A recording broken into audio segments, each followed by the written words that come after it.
It's Belfield at Breakfast. I don't know whether you've seen this program with Dr. Pamela Connolly. She does this program called Shrink Wrap, where she talks to celebrities about their lives and tries to get them to open up. Well, Dr. Pamela Connolly joins us on the program this morning to try and help me with my issues. Good morning, Doctor. What's your first question for me? What can I answer? What was your mum like? Well, Doctor, unfortunately, my mother never wanted me. She was 48 months pregnant when she had me. She kept putting it off.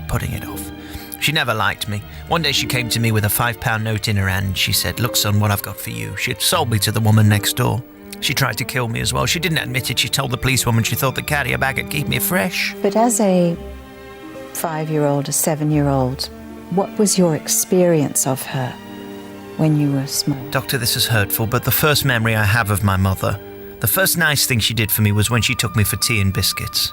I'd never given blood before. Well, there must have been some sort of connection, but I'm wondering what sort that was. What did it feel like? I felt like an outcast, Doctor, that's the truth of it. I felt like a person who was not loved and not wanted. I was so ugly. She put shutters on my pram. I was the only baby in our street whose dummy had a 12-inch flange. When she used to take me on holiday, all the kids would crowd round my pushchair. On the Skegness Pier, they thought it was a mobile Punch and Judy show. What was your dad like towards you? My father was a tremendous man. He did love me. He used to play games with me. He'd play blind man's buff on the White Cliffs of Dover. That was nice. Did it feel that you were receiving too much stimulation, perhaps? Well, yes, you see, my father used to like to play games, and he'd throw me up in the air and then go outside for a sandwich. He was in the army, you see. That was the problem with my father. He never got over it, you see. When I was a baby, he used to hide behind the settee, pull the pin out my nappy and throw me at my mother and go, bang!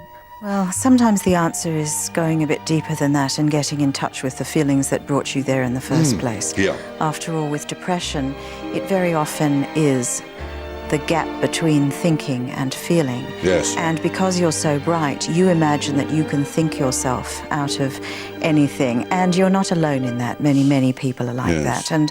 And I hope that you will get to the point where every morning you'll wake up and feel that you want to stay alive. Well, Dr. Pamela Connolly, you've been most helpful. Thank you for helping me with my psychosis, and thank you for coming on Belfield at Breakfast. You've really helped.